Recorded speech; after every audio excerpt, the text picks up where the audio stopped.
کر طلباء کو تعلیم و تعلم سے آراستہ کر رہے ہیں۔ اس وقت اسٹیج پر بہت سے مدارس کے علماء،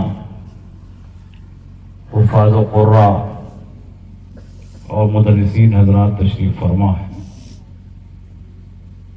خصوصیت کے ساتھ ملک کی عظیم درسگاہ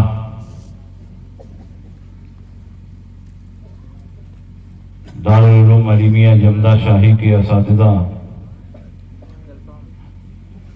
اور طلباء بھی یہاں تشریف فرما ہے۔ اس لیے میں گفتگو میں اپنے عزیز طلباء کو مخاطب بناؤں گا اور انہی کو نصیحت کرنے کے حوالے سے دو چند باتیں آپ کے سامنے پیش کروں گا۔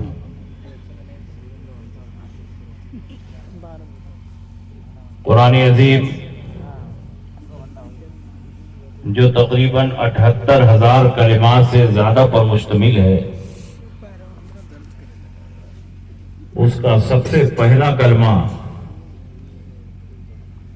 نبی اکرم صلی اللہ علیہ وسلم کے قلب مبارک پر جو نازل ہوا وہ اقرا ہے، جس میں پڑھنے کا حکم دیا گیا، تعلیم کا حکم دیا گیا، اور قرآن عظیم کی تقریباً 5,000 آیتوں میں سے وہ پہلی 5 آیت جو نبی اکرم صلی اللہ علیہ وسلم کے قلب اطہر پر نازل ہوئی، اس میں بھی قلم کی اہمیت اور علم کی عظمت کو پیش کیا گیا ہے۔ اس سے یہ بات ظاہر ہے کہ اسلام میں تعلیم و تعلم کا کتنا اہم مقام ہے۔ نبی اکرم صلی اللہ تعالی علیہ وسلم نے خود اپنے بارے میں ارشاد فرمایا، انما بعثت معلما، میں معلم بنا کر تمہارے درمیان بھیجا گیا۔ جس نبی کو اللہ نے معلم بنا کر بھیجا، جس نبی پر پہلی وحی قراءت اور پڑھنے سے متعلق نازل ہوئی، جس نبی پر پہلی 5 آیتوں میں قلم کی اہمیت اور علم کی عظمت کو بتایا گیا، اس نبی کی قوم کو تعلیمی بیداری کا جلسہ کرنا پڑے، یہ بہت حیرت کی بات ہے۔ یہ قوم تو تعلیم میں سب سے آگے رہنی چاہیے، کیونکہ نبی اکرم صلی اللہ تعالی علیہ وسلم نے علم کی اہمیت کو مختلف مواقع پر جس انداز میں اجاگر فرمایا ہے وہ اہل علم پر مخفی نہیں ہے۔ خصوصیت کے ساتھ دینی تعلیم، جس کی عظمت و رفعت کے حوالے سے قرآن اور حدیث میں بے شمار نصوص موجود ہیں۔ نبی اکرم صلی اللہ علیہ وسلم کے ایک عظیم صحابی ہیں حضرت ابو درداء رضی اللہ تعالی عنہ۔ ترمذی شریف، ابن ماجہ اور صحاح ستہ کی متعدد کتب میں یہ حدیث موجود ہے۔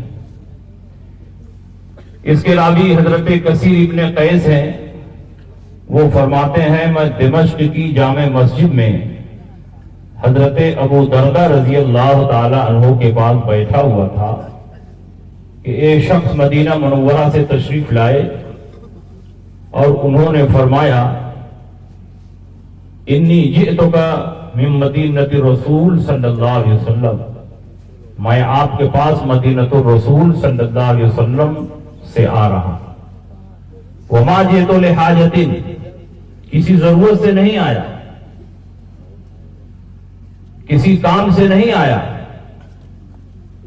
انما جئتک لحدیث تحدثه عن رسول اللہ صلی اللہ علیہ وسلم، صرف ایک حدیث سننے کے لیے مدینہ منورہ سے دمشق آیا ہوں، جس حدیث کو آپ رسول اللہ صلی اللہ علیہ وسلم کے حوالے سے بیان کرتے ہیں۔ حضرت ابو درداء رضی اللہ تعالیٰ عنہ نے فرمایا، بے شک فضیلت علم سے متعلق یہ حدیث ہے، رسول پاک سید عالم صلی اللہ تعالیٰ علیہ وسلم نے بیان فرمایا، من سلک طریقا یطلب فیہ علما سلک اللہ بہ طریقا من طرق الجنہ، جو علم دین سیکھنے کے لیے کسی راستے پر چلتا ہے تو اللہ تعالی اس کو جنت کے راستوں میں سے ایک راستے پر چلاتا ہے. اور آپ نے فرمایا وَإِنَّ الْمَلَائِكَةَ لَتَضَعُ أَجْنِحَتَهَا رِضًا لِطَالِبِ الْعِلْمِ، اور فرشتے اس طالب علم کی راہ میں اپنا پر بچھا دیتے ہیں اس طالب علم کو خوش کرنے کے لیے. دنیا کا مزاج یہ ہے، ترقی یافتہ قوموں کا مزاج یہ ہے کہ جب عظیم الشان مہمان ان کے درمیان آتا ہے تو ریڈ کارپیٹ بچھا کر کے اس کا استقبال کیا جاتا ہے. لیکن یہ طلبہ مہمان رسول ہیں اور یہ مدرسہ بیت الرسول ہے، اور نبی اکرم صلی اللہ علیہ وسلم کا علم حاصل کرنے والے یہ مہمان رسول جب طلب علم کی راہ میں چلتے ہیں تو ریڈ کارپیٹ بچھا کر ان کا استقبال نہیں ہوتا، بلکہ فرشتے پر بچھا کر ان کا استقبال کرتے ہیں. اور انہوں نے فرمایا ان العالم یستغفر له من فی السماوات ومن فی الارض والحیتان فی جوف الماء. اور عالم کا مقام اور مرتبہ یہ ہے کہ جو کچھ زمین و آسمان میں ہے، یہاں تک کہ مچھلیاں پانی میں، اس کے لیے دعائیں مغفرت کرتی ہیں. وَإِنَّ فَضْلَ الْعَالِمِ عَلَى الْعَابِدِ كَفَضْلِ الْقَمَرِ لَيْلَةَ الْبَدْرِ عَلَى سَائِرِ الْكَوَاكِبِ. اور عالم کی فضیلت عابد پر ایسے ہی ہے جیسے 14ویں رات کے چاند کی فضیلت تمام ستاروں پر ہے. اور آپ نے اسی بیان میں فرمایا وَإِنَّ الْعُلَمَاءَ وَرَثَةُ الْأَنْبِيَاءِ، یہ علماء انبیاء کے وارث ہیں. وَإِنَّ الْأَنْبِيَاءَ لَمْ يُوَرِّثُوا دِينَارًا وَلَا دِرْهَمًا وَإِنَّمَا وَرَّثُوا الْعِلْمَ فَمَنْ أَخَذَهُ أَخَذَ بِحَظٍّ وَافِرٍ. اور یہ انبیاء کرام درہم و دینار میں کسی کو اپنا وارث نہیں بناتے بلکہ علم میں وارث بناتے ہیں. جو جتنا نبی کا علم حاصل کرے گا اتنا ہی بڑا وہ نبی کا وارث، اتنا ہی بڑا وہ حصہ حاصل کر رہا. آپ ذرا اندازہ لگائیں اس حدیث کا ایک ایک جملہ نبی اکرم صلی اللہ علیہ وسلم کے علم کو حاصل کرنے والوں کی عظمت کو بیان کر رہا ہے. اور آج ہمارا اور آپ کا حال یہ ہے کہ ہم دینی تعلیم سے دور ہو رہے ہیں. ہمارے ائمہ کرام نے دین کی تعلیم کے لیے، حصول علم کے لیے دور دراز ملکوں کا سفر کیا. آپ ذرا اندازہ لگائیں، یہ صاحب مدینۃ الرسول سے دمشق کا سفر صرف ایک حدیث سننے کے لیے کر رہے ہیں. اور اسی طرح کا واقعہ خطیب بغدادی نے تاریخ بغداد میں لکھا، علامہ ذہبی نے تاریخ اسلام میں لکھا کہ حضرت ابو ایوب انصاری رضی اللہ تعالیٰ عنہ جو میزبان رسول ہیں، جن کے دروازے پر حضور کی اونٹنی ٹھہری اور 6 ماہ تک حضور علیہ السلام کو میزبانی کا شرف حاصل ہوا، صرف ایک حدیث سننے کے لیے وہ مدینہ منورہ سے مصر کا سفر کرتے. جب مصر پہنچے تو مصر کے حاکم اس وقت مسلمہ ابن مخلد تھے. ان کے مکان پر پہنچے، سلام ہوا، مصافحہ ہوا. انہوں نے کہا کہ مکان میں تشریف لائیں، میری ضیافت قبول فرمائیں، میرے یہاں ٹھہرے، آرام فرمائیں. کہا میں تمہاری ضیافت قبول کرنے کے لیے یہاں نہیں آیا، تمہارے یہاں آرام کرنے کے لیے نہیں آیا. ایک حدیث میں نے رسول پاک سے سنی تھی، اور اس حدیث کے سننے والے اس وقت روئے زمین پر صرف 2 آدمی موجود ہیں، ایک میں ہوں اور ایک عقبہ ابن عامر ہیں جو اسی مصر میں رہتے ہیں. میں چاہتا ہوں کہ یہ حدیث ان کی زبان سے بھی سن لو تاکہ اس حدیث کی تائید اور توثیق ہو جائے. صرف اسی مقصد کے لیے میں نے مصر کا سفر کیا ہے، تمہاری میزبانی اور ضیافت قبول کرنے کے لیے مصر کا سفر نہیں کیا. میں چاہتا ہوں کہ کسی آدمی کو آپ میرے ساتھ عقبہ ابن عامر کے مکان تک پہنچا دیں. ایک آدمی کو انہوں نے لگا دیا. حضرت ابو ایوب انصاری رضی اللہ تعالی عنہ اس آدمی کے ساتھ عقبہ ابن عامر کے مکان پر پہنچے اور انہوں نے بھی زوردار آپ کا استقبال کیا، آپ کا ویلکم کیا، کہا آپ تشریف لائیں، میری مہمانی قبول کریں، آرام فرمائیں، دور دراز کا سفر کر کے آ رہے ہیں۔ انہوں نے فرمایا میں تمہاری مہمانی قبول کرنے کے لیے نہیں آیا، تمہارے مکان پر آرام کرنے کے لیے نہیں آیا، صرف ایک حدیث کی تصدیق اور تائید کے لیے آیا ہوں جس کو تم نے بھی رسول پاک سے سنا ہے اور میں نے بھی سنا ہے۔ میں چاہتا ہوں کہ تم اپنی زبان سے وہ حدیث بیان کر دو تاکہ میرے ذہن میں جو حدیث کے الفاظ ہیں اس کی مطابقت کر لوں۔ حضرت عقبہ ابن عامر رضی اللہ تعالی عنہ نے وہ حدیث بیان کی، ایک سطر کی حدیث ہے، من ستر مؤمنا فی الدنیا سترہ اللہ یوم القیامہ، جو کسی مسلمان کی پردہ پوشی کرتا ہے پروردگار عالم قیامت میں اس کی پردہ پوشی فرمائے۔ ایک سطر کی حدیث، لیکن حضرت ابو ایوب انصاری رضی اللہ تعالیٰ عنہ اسی حدیث کو سننے کے لیے مدینہ منورہ سے ملک مصر کا سفر کرتے ہیں، اور حدیث کو سننے کے بعد آپ رکے نہیں بلکہ فوراً آپ واپس ہو گئے۔ آپ ذرا اندازہ لگائیں کہ ان کے دل میں طلب کا اور ان کے دل میں علم رسول کو سیکھنے کا کیسا جذبہ تھا۔ ایک ایک حدیث کو سننے کے لیے دور دراز بلاد و امصار کا سفر کرتے، اور اس دور کا سفر اتنا آسان نہیں تھا، اتنا آرام دہ نہیں تھا، فور ویلر اور فلائٹ کا انتظام نہیں تھا، سنگلاخ اور پتھریلی زمین کا سینہ چاک کرتے ہوئے، جنگلوں بیابانوں سے گزرتے ہوئے، پہاڑیوں کو عبور کرتے ہوئے وہ مصر پہنچے، اور صرف اس حدیث کو سننے کے بعد فوراً آپ مدینہ رسول کے لیے پلٹ گئے۔ ان کے دل میں کیسا شوق تھا، کیسا جذبہ تھا۔ آج تو ہمارے طلباء کے پڑھنے کے لیے ہاسٹل کا انتظام ہے اور اساتذہ کا انتظام ہے، لائٹ کا انتظام ہے، کتابوں کا انتظام ہے۔ ان ساری سہولتوں کے باوجود بھی آج مدارس اسلامیہ کے طلباء اس ذوق اور شوق کے ساتھ تعلیم حاصل کرنے کی طرف مائل نہیں ہوتے جو چاہیے۔ اس لیے میرے دوستوں، اپنے اسلاف کی تاریخ کو ہمیں نگاہوں کے سامنے رکھنا ہوگا۔ یاد رکھیے، جب تک ہم علم میں کمال نہیں حاصل کریں گے اس وقت تک قوم میں ہمارا کوئی مقام نہیں ہوگا۔ یہ علم ہی کی طاقت ہے کہ آج انسان ہواؤں میں اڑ رہا ہے، یہ علم ہی کی برتری ہے کہ آج انسان پانیوں میں مچھلی کی طرح تیر رہا ہے، یہ علم کا کمال ہے کہ لاکھوں میل زمین کے اندر چھپے ہوئے پٹرول اور سونے کو انسان علم کی بنیاد پر دریافت کر رہا ہے۔ یہ علم ہی کا کمال ہے کہ انسان زمین سے چاند کی دوری ناپ رہا ہے، انسان زمین سے ستاروں کی دوری ناپ رہا ہے، انسان زمین سے سورج کی دوری ناپ رہا ہے، انسان خلاؤں کا سفر کر رہا ہے۔ یہ کس کا کمال ہے؟ یہ علم کا کمال ہے۔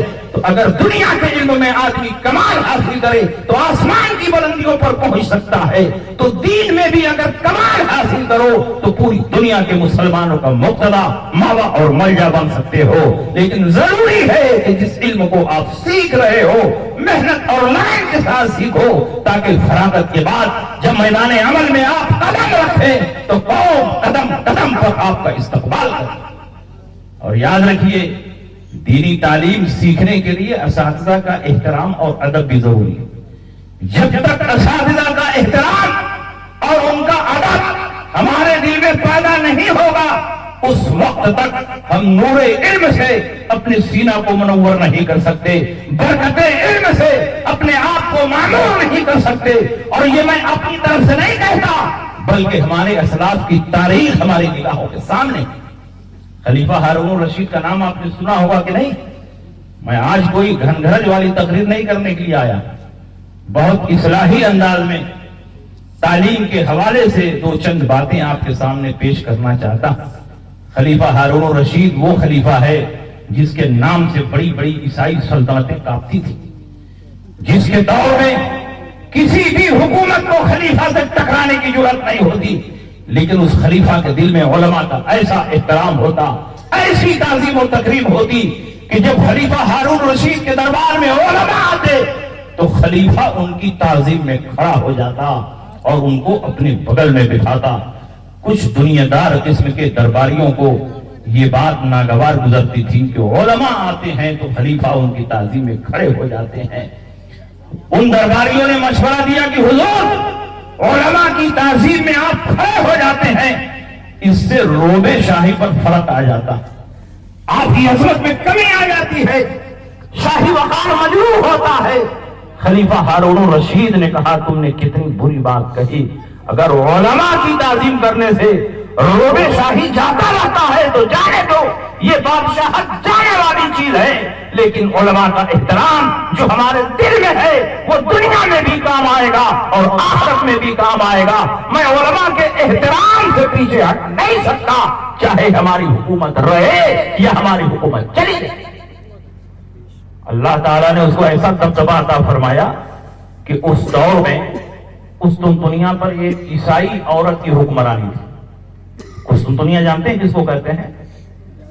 استنبول کو کہتے ہیں، ترکی کی راجدھانی ہے استنبول، وہیں پر وہ قلعہ ہے جس کے بارے میں رسول پاک نے فرمایا اول جیش من امتی یغزون مدینۃ قیصر مغفور لہم، میری امت کا سب سے پہلا گروہ جو مدینہ قیصر پر حملہ کرے گا وہ بخشا ہوا ہے جنتی۔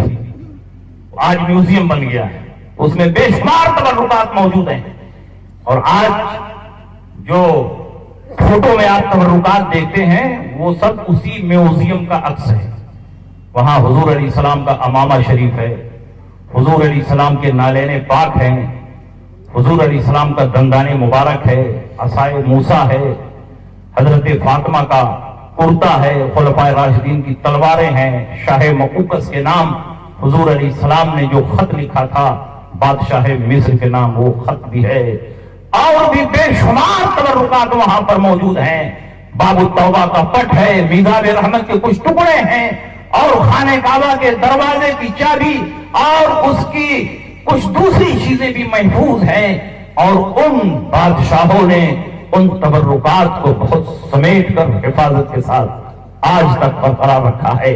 کسی زمانے میں ایک عیسائی عورت کی حکمرانی تھی ترکی پر، اور خلیفہ ہارون الرشید کو وہ جزیہ ادا کرتی تھی، اور خلیفہ ہارون الرشید اس کی حکومت کی حفاظت کرتے تھے۔ جب وہ عورت مر گئی، اس کا بیٹا تخت نشین ہوا، تو اس نے خلیفہ ہارون الرشید کے پاس خط لکھا اور اپنے ایلچی کے ذریعے خط بھیجا۔ اعلیٰ حضرت نے الملفوظ میں اس کو بیان کیا ہے، تفصیل سے پڑھ لیجئے گا، میں شارٹ کٹ بیان کر رہا ہوں۔ وہ ایلچی خط لے کر آیا، اس عورت کے بیٹے نے جو تخت کو ابھی نیا نیا سنبھالا تھا، اس نے لکھا تھا جس عورت نے تم کو شاہ رخ بنایا تھا اور خود پیادہ تھی، وہ عورت دنیا سے جا چکی ہے، اب اس کا بیٹا تخت نشین ہو چکا ہے، اب تم کو ایک درہم بھی جزیے میں نہیں دیا جائے گا، تم کو جو کرنا ہو کر لو۔ جب وہ ایلچی خلیفہ کے دربار میں خط لے کر پہنچا، خلیفہ نے کہا خط پڑھا جائے، تو وزیر نے خط لیا، پہلے خود پڑھا تو کانپنے لگا، کیسے میں خط پڑھوں؟ بادشاہ نے کہا خط پڑھو، اس نے کہا حضور روب شاہی مانے ہے، میں آپ کے سامنے اس خط کا مضمون نہیں سنا سکتا۔ بادشاہ نے کہا خط مجھ کو دے دو، میں پڑھ لیتا ہوں۔ بادشاہ نے خط پڑھا، چہرے پر ایسا روب و جلال طاری ہوا کہ ایک ایک کر کے سارے درباری دربار سے باہر ہو گئے۔ اب دربار میں صرف 3 آدمی، وہ ایلچی جو خط لے کر آیا، اور وہ منشی جو خط کا جواب لکھتا ہے، اور بادشاہ کا وزیر اعظم۔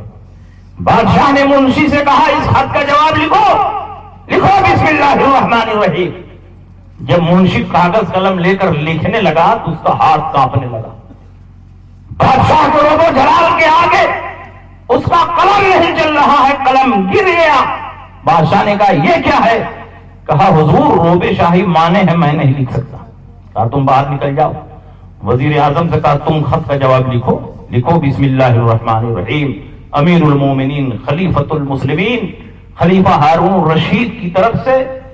ابھی بسم اللہ الرحمن الرحیم ہی لکھ رہا تھا کہ خلیفہ کے روب و جلال کی وجہ سے اس کے بدن میں کپ کپی طاری ہوئی، اور کہا حضور میرا قلم چل نہیں رہا ہے، میں خط لکھنے سے معذور ہوں، میں یہ خط نہیں لکھ سکتا، روب شاہی مانے۔ کہا تم باہر چلے جاؤ، میں خود ہی خط لکھوں۔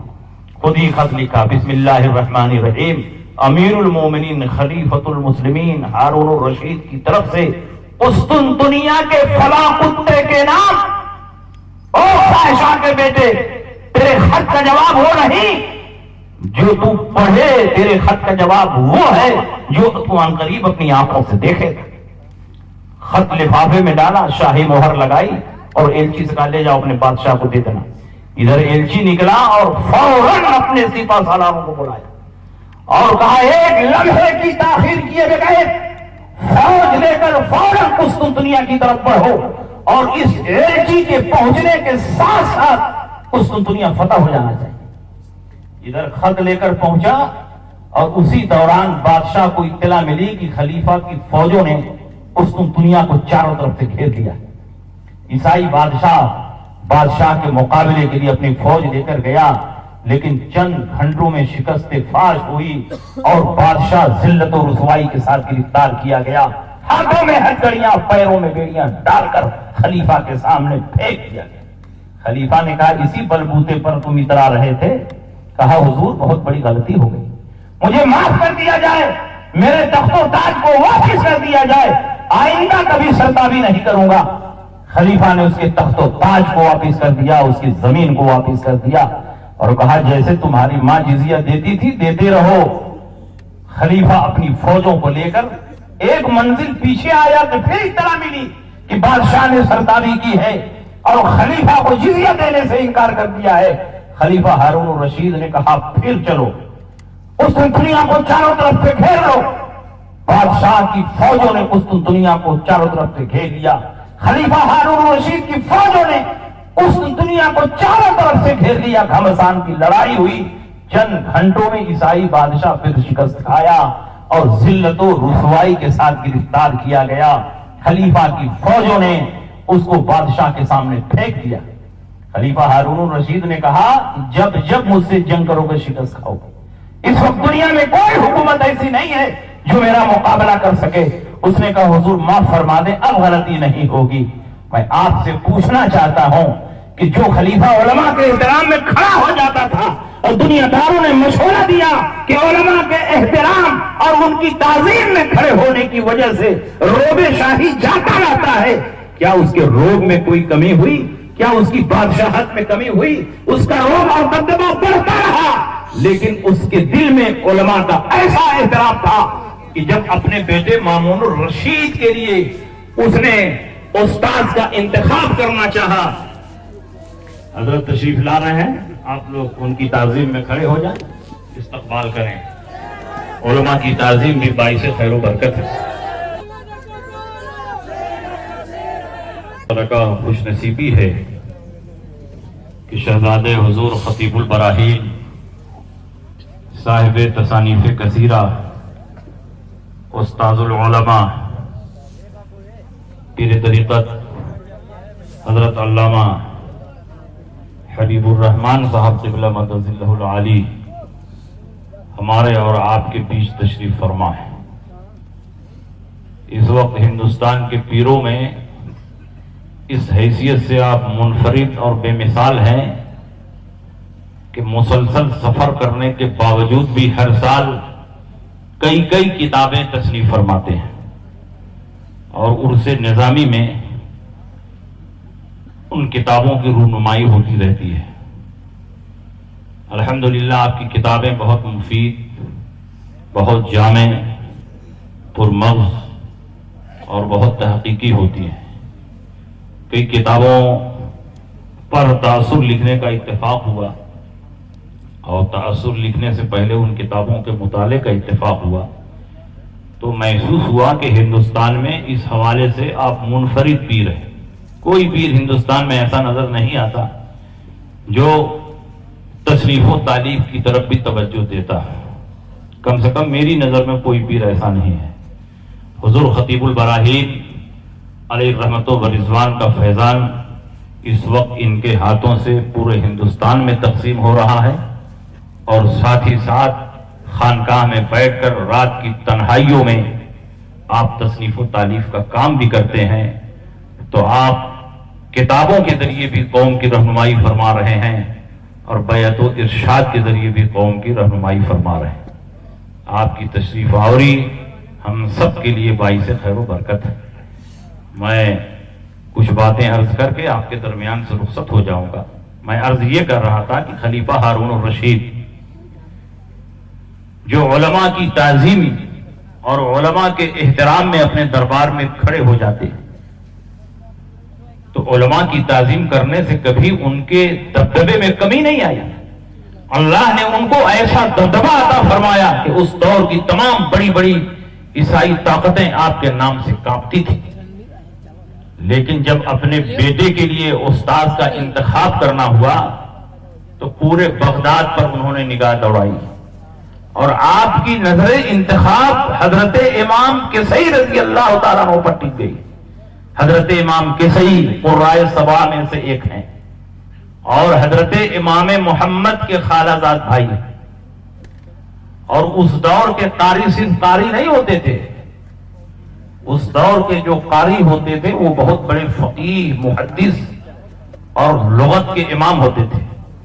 حدیث شریف میں رسول پاک نے فرمایا یوم الناس اقرأہم، تمہاری امامت وہ کرے جو تم میں بڑا قاری ہو۔ اس کا مطلب یہ نہیں ہے کہ بڑا قاری ہو، اس کا مطلب ہے اقرأہم اعلمہم بالسنہ، جو سنت کا زیادہ جاننے والا، صحت مخارج کے ساتھ قرآن کی تلاوت بھی کرتا ہو اور طہارت اور نماز کے مسائل کو بھی جانتا ہے۔ اقرأہم کا معنی اعلمہم۔ تو اس دور کے قراء بہت بڑے فقیہ اور بہت بڑے محدث بھی ہوتے تھے، اور مختلف روایتوں کے ساتھ قرآن کو پڑھنے کا ملکہ بھی ہوتا۔ حضرت امام کسئی پر نظر ٹک گئی۔ خلیفہ نے حضرت امام کسئی سے کہا حضور میں چاہتا ہوں کہ آپ میرے بیٹے مامون الرشید کو تعلیم دیں اور دربار شاہی میں آ کر تعلیم دیں۔ اور اس دور میں خلیفہ ہارون الرشید کے دربار میں پڑھانا یہ کوئی معمولی عزت کی بات نہیں تھی۔ اس دور میں بڑے بڑے علماء چاہتے تھے کہ خلیفہ کے دربار تک ہماری رسائی ہو جائے اور بادشاہ کا میں اتالیق مقرر ہو جاؤں۔ لیکن امام کسئی کو اللہ نے ایسی بے نیازی عطا فرمائی تھی کہ آپ نے فرمایا کہ جب تک مجھے سوکھی روٹی مل رہی ہے میں بادشاہ کے دربار میں پہنچ کر اپنے علم کو بیچنے کے لیے تیار نہیں، میں آپ کے دربار میں جا کر نہیں پڑھا سکتا۔ اگر بچے کو پڑھوانا ہو تو میرے مکان اور میری جھوپڑی پر بھیج دیجیے۔ خلیفہ نے کہا ٹھیک ہے حضور، میرا بچہ آپ ہی کے مکان پر پہنچ جائے گا، لیکن جب میرا بچہ پہنچے تو سب سے پہلے میرے بچے کا سبق ہونا چاہیے۔ امام کسئی نے فرمایا ہرگز نہیں، جو پہلے پہنچے گا اس کا سبق پہلے ہوگا، اور جو بعد میں پہنچے گا اس کا سبق بعد میں ہوگا، چاہے خلیفہ کا بیٹا ہی کیوں ہو۔ مگر اچھے استاد کی قدر ہمیشہ ہوتی رہی ہے، ہوتی رہے گی۔ خلیفہ نے کہا حضور ٹھیک ہے، آپ جیسے چاہیں، میرا بیٹا ہی آپ کے مکان پر رہے گا اور آپ سے تعلیم حاصل کرے گا۔ خلیفہ کا بیٹا حضرت امام کسئی رضی اللہ تعالیٰ عنہ کے پاس پہنچ کر علم سیکھنے لگا۔ کچھ دنوں کے بعد خلیفہ ہارون الرشید شاہی فوج لے کر اسی علاقے سے گزر رہے تھے، اپنی فوج کو پیچھے چھوڑا اور دل میں خیال آیا کہ دیکھوں میرا بیٹا تعلیم و تربیت پا رہا ہے کہ نہیں پا رہا ہے، تعلیم و تربیت کا اس کی زندگی میں کوئی اثر نظر آ رہا ہے کہ نہیں آ رہا ہے۔ خلیفہ ہارون الرشید جب امام کسئی کے مکان پر پہنچا تو دیکھا کہ امام کسئی وضو فرما رہے اور پاؤں دھل رہے ہیں، اور خلیفہ کا بیٹا اپنے ہاتھ سے پاؤں پر پانی گرا رہا ہے اور امام کسئی اپنا پاؤں دھل رہے ہیں۔ خلیفہ کو جلال آیا اور اپنے بیٹے کو ایک کوڑا مارا، کہا نالائق، اللہ نے تجھے دو ہاتھ کیوں دیے ہیں؟ ایک ہاتھ سے پانی گرا اور ایک ہاتھ سے اپنے استاد کے پاؤں کو دھل، اور یاد رکھ جب تک تو استاد کی خدمت نہیں کر لیتا، ان کی دعائیں نہیں حاصل کر لیتا، اس وقت تک تو نور علم سے منور نہیں ہو سکتا اور برکت علم سے محظوظ نہیں ہو سکتا۔ بتائیے آج یہ جذبہ کہاں ہمارے طلبہ میں؟ آج تو اگر استاد لوٹا لے کر آ رہا ہے تو طلبہ کائی کی طرف پھٹ جاتے ہیں، کہیں مجھے سے نہ کہتے ہیں کہ پانی لے کر آئے۔ یاد رکھیے اساتذہ آپ کی خدمت کے محتاج نہیں ہے، اگر طلبہ سے وہ خدمت لیتے ہیں تو اس کا مقصد یہ ہوتا ہے کہ آپ کو تربیت دی جائے۔ جب آپ مدرسے سے اپنے گھر جائیں تو جس انداز سے استاد کی خدمت مدرسے میں کر رہے تھے اسی انداز سے اپنے والدین کی خدمت کریں۔ اس لیے اساتذہ آپ سے خدمت لیتے ہیں تاکہ آپ کے اندر تربیت کا ماحول پیدا ہو۔ اور حضرت عبداللہ ابن عباس رضی اللہ تعالیٰ عنہ اپنے اساتذہ کا کتنا احترام کرتے تھے۔ اگر اس بات کو بیان کرو تو بات بڑی طویل ہو جائے گی. بخاری شریف میں یہ حدیث متعدد مقامات پر موجود ہے. حضرت عبداللہ ابن عباس حضرت میمونہ کے بھانجے ہیں اور حضرت میمونہ حضور علیہ السلام کی زوجہ محترمہ ہے. حضرت عبداللہ ابن عباس کی خالہ ہے. خالہ اور بھانجے میں کوئی پردہ تو ہے نہیں.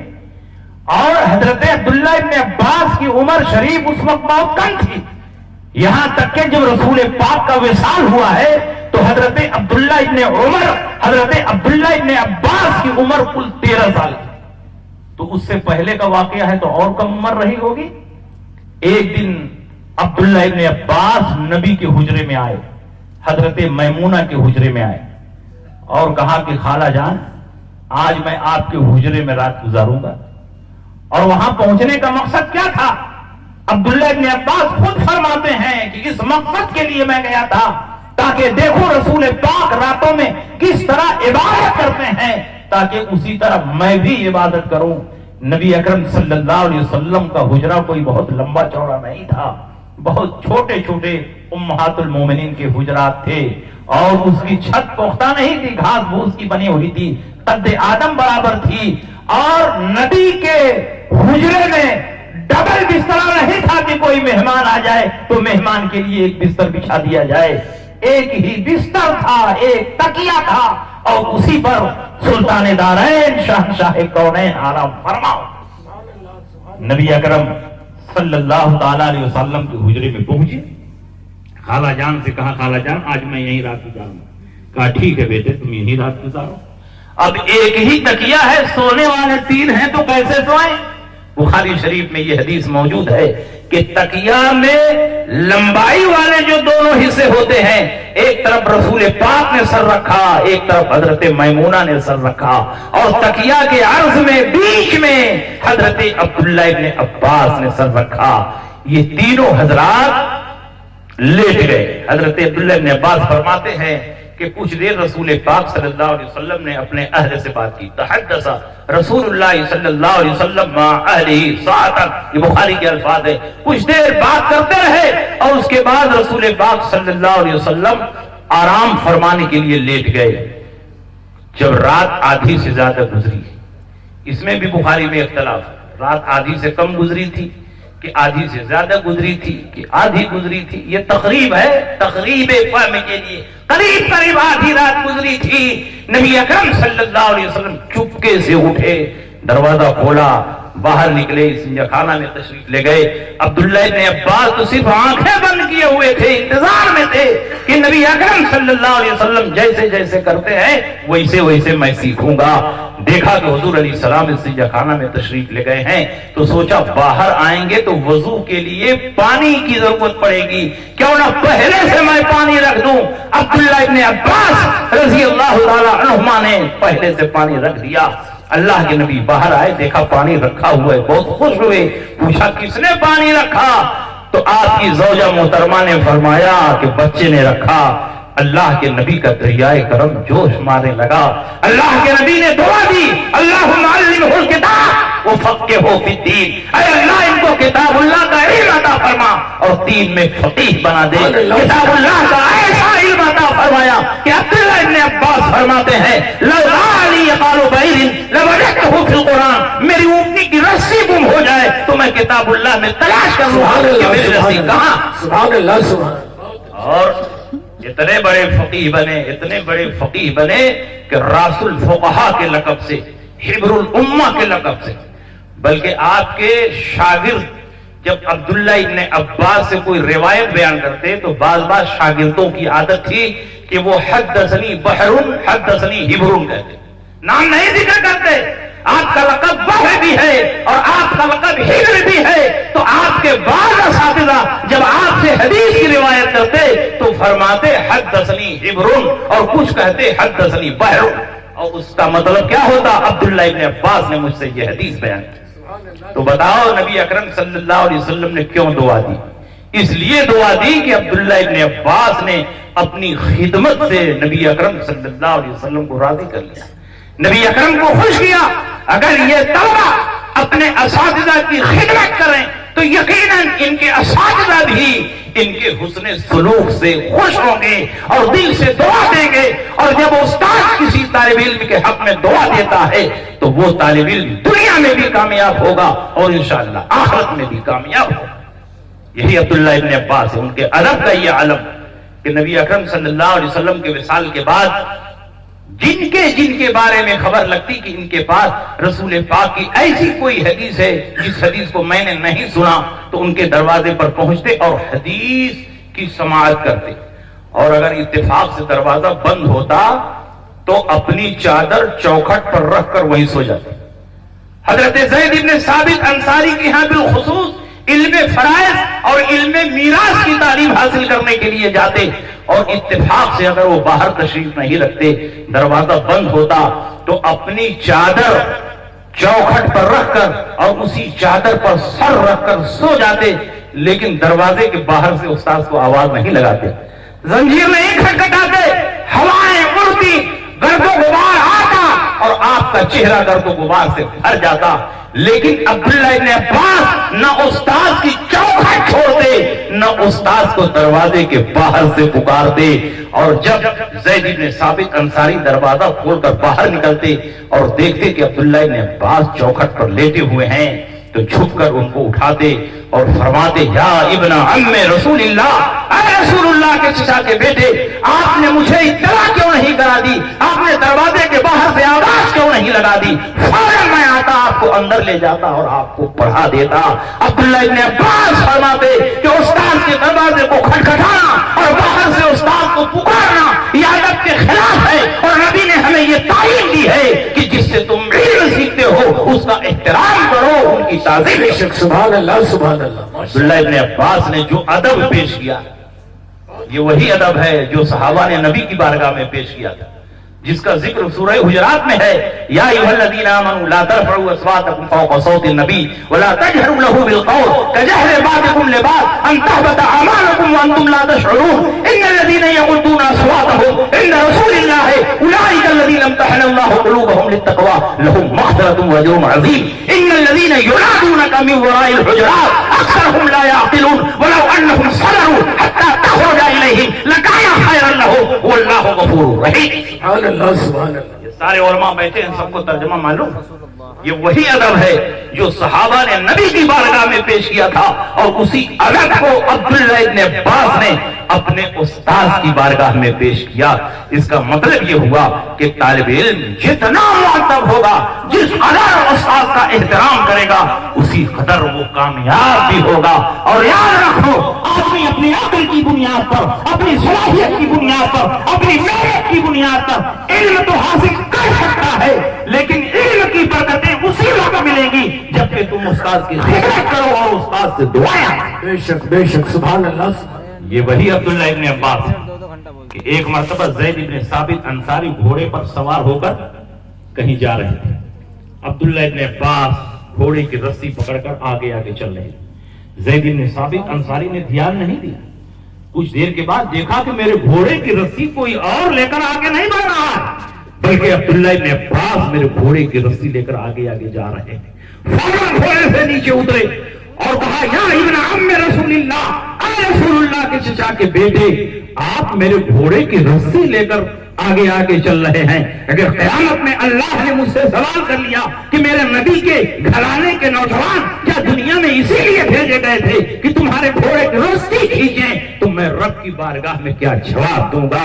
تو عبداللہ ابن عباس نے فرمایا، نبی نے ہمیں تعلیم دی ہے کہ جن سے علم سیکھتے ہو ان کا احترام کرو، اور استاد کے گھوڑے کی رسی کو آگے آگے لے کر چلنا یہ بھی استاد کا احترام ہے، اس لیے میں نے یہ کام کیا ہے. حضرت زید بن ثابت انصاری نے فوراً ان کے ہاتھ کو بوسہ دیا اور کہا، اگر نبی نے اپنے خاندان کے نوجوانوں کو یہ تعلیم دی ہے کہ استاد کا احترام کرو، تو ہم صحابہ کو بھی یہ تعلیم دی ہے کہ اہل بیت نبوت کا اس طرح احترام. بتائیے، یہ جذبہ ہمارے اندر ہے، یہ حوصلہ ہمارے اندر ہے. اور یاد رکھیے، آج تو علم سیکھنے کے لیے بڑی فراوانی ہے. ہمارے پاس کاپی قلم کے لیے پیسہ ہے اور بھی ضروریات کے لیے پیسہ ہے، لیکن جب ائمہ کرام کی تاریخ پڑھتے ہیں تو بعض ائمہ کرام کے حالات میں ہم کو ملتا ہے کہ ان کے پاس درسگاہوں میں جو نوٹ لکھا جاتا ہے اس کو لکھنے کے لیے کاغذ میسر نہیں تھا، وہ بڑی بڑی ہڈیوں کو صاف کر کے پاک کر کے سکھا کر کے اس کے اوپر وہ نوٹ لکھا کرتے۔ آپ حضرت امام شافعی کے حالات کو پڑھ لیجئے۔ حضرت امام شافعی رضی اللہ تعالی عنہ غزہ میں پیدا ہوئے، فلسطین میں ایک شہر ہے غزہ، وہاں پیدا ہوئے۔ 2 سال کی عمر کو پہنچے کہ والد کا انتقال ہو گیا، آپ یتیم ہو گئے۔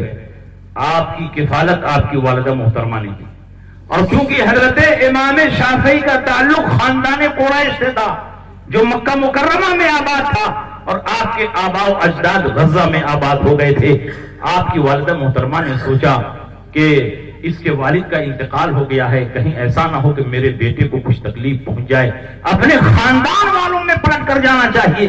تو آپ کی والدہ محترمہ آپ کو لے کر غزہ سے مکہ مکرمہ آئی، اور مکہ میں جب آپ سن شعور کو پہنچے تو بڑے بڑے محدثین کی بارگاہ میں بھیج کر ان کی تعلیم و تربیت کا آغاز فرمایا۔ حضرت امام شافعی رضی اللہ تعالی عنہ کے پاس کاغذ نہیں تھا کہ اس پر نوٹ لکھ سکیں، تو آپ ادھر ادھر جاتے اور اونٹوں کی بڑی بڑی ہڈیاں تلاش کر لاتے، اس کو صاف کرتے دھلتے، اور جب وہ ہڈیاں سوکھ جاتی تو اسی کے اوپر نوٹ لکھتے۔ کون جانتا تھا کہ جو بچہ ہڈیاں تلاش کر رہا ہے ایک وقت آئے گا کہ فقہ کا اتنا بڑا امام ہوگا، اتنا بڑا امام ہوگا کہ پوری دنیا میں اس کے مقلدین پھیل جائے۔ ایک مرتبہ مکہ مکرمہ میں جب آپ مقیم تھے، حج کے ارادے سے گئے، منی میں ایک بوڑھے آدمی سے ملاقات ہو گئی، کچھ دیر گفتگو ہوئی تو حضرت امام شافعی کو معلوم ہوا کہ یہ مدینہ منورہ کے رہنے والے، تو اور شوق کے ساتھ ان سے گفتگو کرنے لگے۔ بوڑھے میاں نے کہا کہ میری دعوت قبول کر لو۔ امام شافعی نے کہا ٹھیک ہے، آپ کی دعوت قبول ہے۔ وہ دونوں وہیں چادر بچھا کر بیٹھ گئے، اور بوڑھے میاں نے اپنا جھولا کھولا اور سوکھی روٹی نکالا سامنے رکھ دیا، کہا لو کھاؤ۔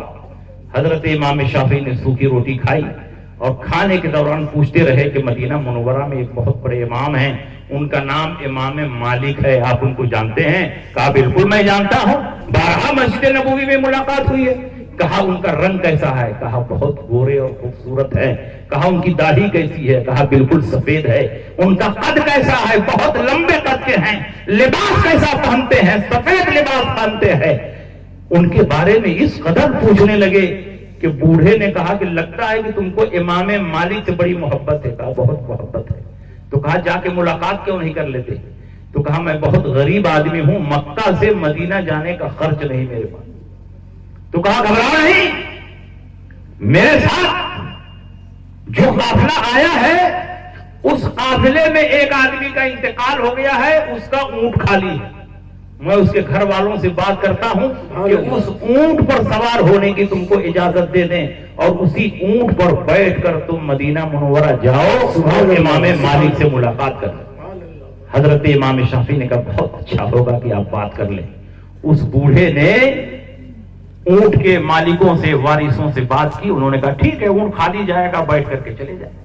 حضرت امام شافعی صرف امام مالک سے ملنے کے لیے نہایت بے سر سامانی اور غربت کے عالم میں اسی اونٹ پر بیٹھ کر مدینہ منورہ پہنچے۔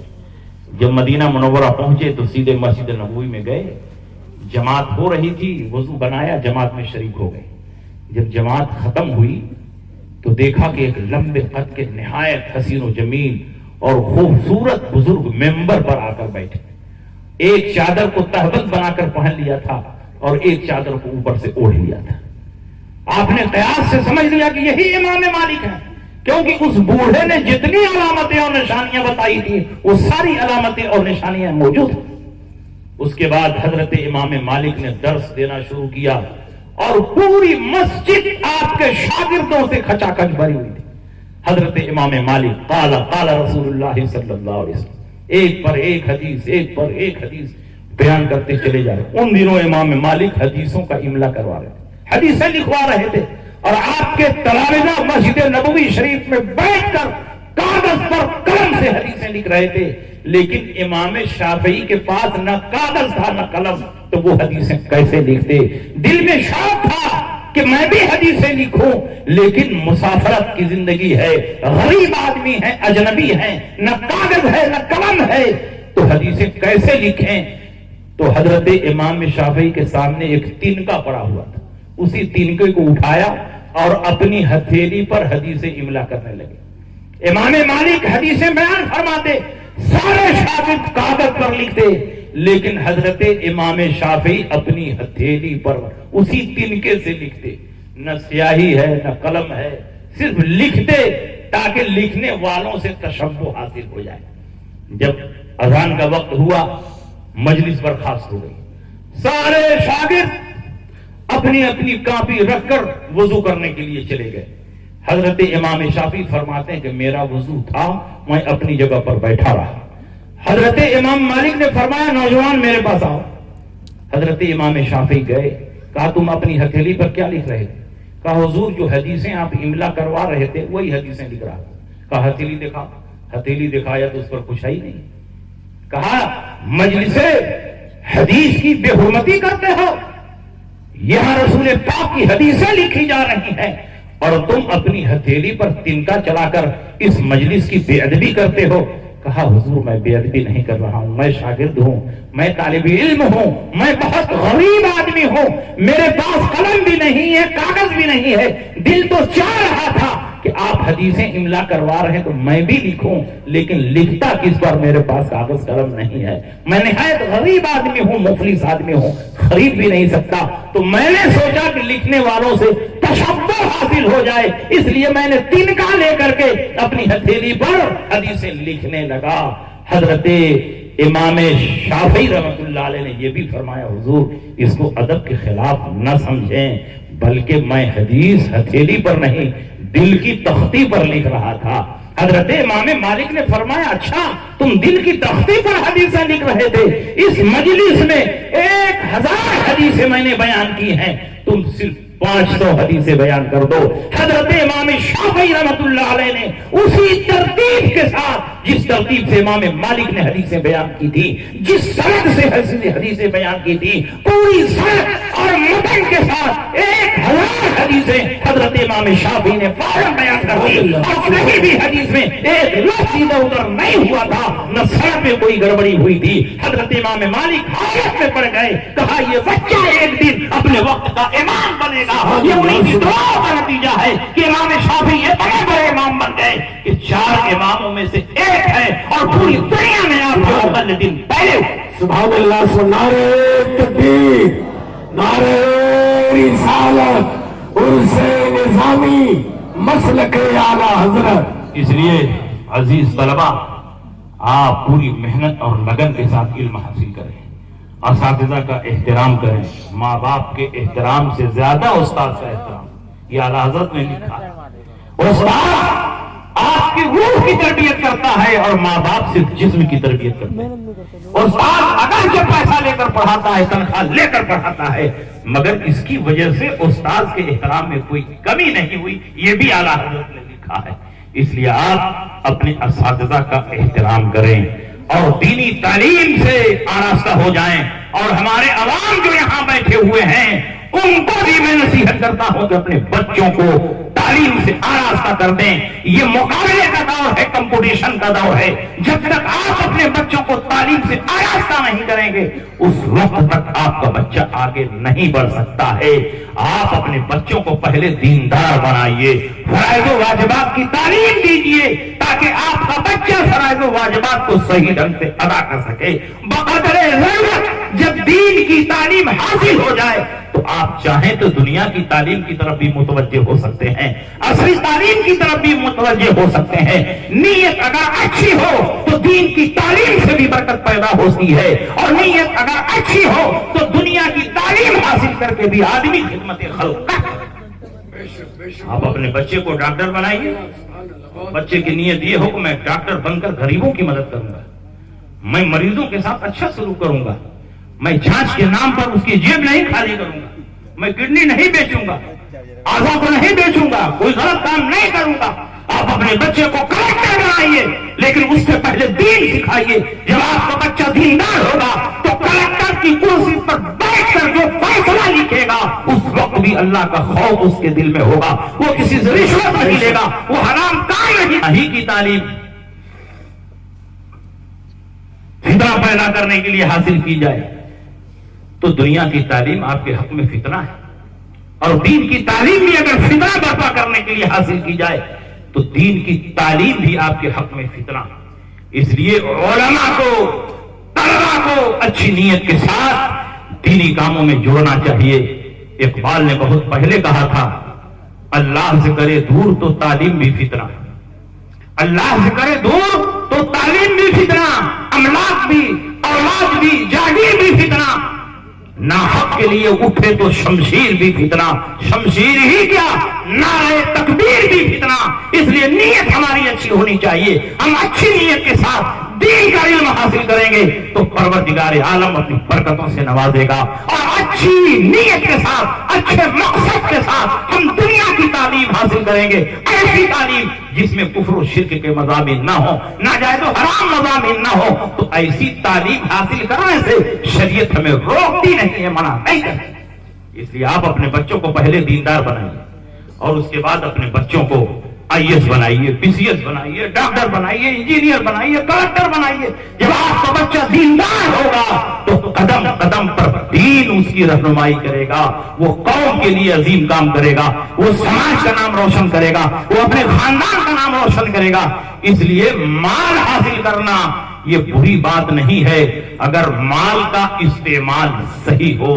مال کا استعمال اگر غلط ہے تو مال کو حاصل کرنا بھی غلط ہے، اور مال کا استعمال صحیح ہے تو مال کو حاصل کرنا غلط نہیں ہے۔ اگر مال حاصل کرنا غلط ہوتا تو پھر زکات کا قانون کیوں اترتا، وراثت کا قانون کیوں آتا؟ ظاہر ہے کہ جب آدمی مال جمع کرے گا اور مرے گا اور اس کی زمین و جائیداد ہوگی تبھی تو وراثت بٹنے کا نمبر آئے گا۔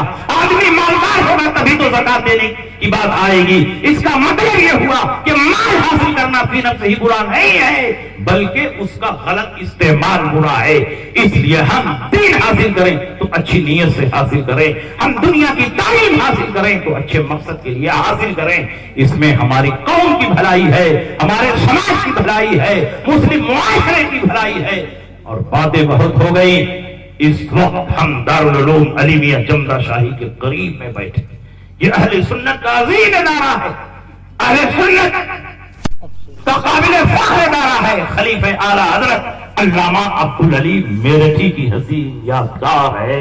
اس لیے یہاں کے مسلمانوں پر واجب ہے کہ ہر طرح سے دارالعلوم علیمیہ کی مدد کریں، تعلیم و ترقی میں اس کا ساتھ دیں، اور قدم قدم پر علیمیہ کو آگے بڑھانے، اس کو مضبوط کرنے، مضبوط سے مضبوط تر بنانے کے لیے ہم ایک ہو جائیں۔ جب ہم ایک ہو جائیں گے اور نیک ہو جائیں گے تو الحمدللہ علیمیہ پوری شان و شوکت کے ساتھ اسی فارم میں نظر آئے گا جیسے پہلے نظر آتا تھا۔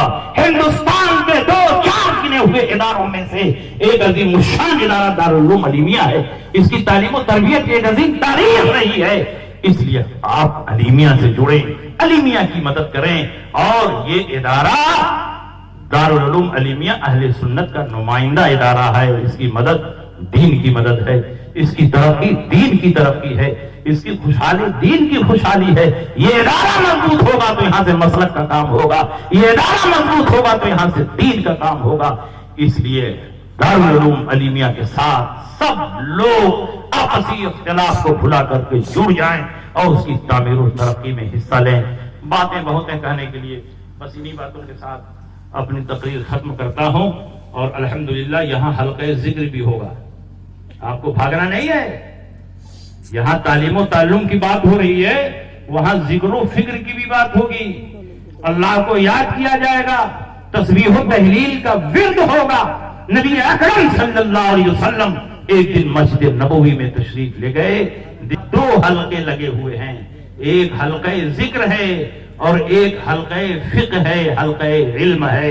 نبی نے فرمایا دونوں خیر اور بھلائی پر ہیں، لیکن جس حلقے میں تعلیم و تعلم کا کام ہو رہا ہے، فقہ اور حدیث سکھانے کا کام ہو رہا ہے، یہ حلقہ اس سے افضل ہے، اور نبی اکرم صلی اللہ علیہ وسلم اسی مجلس علم میں تشریف فرما ہوئے۔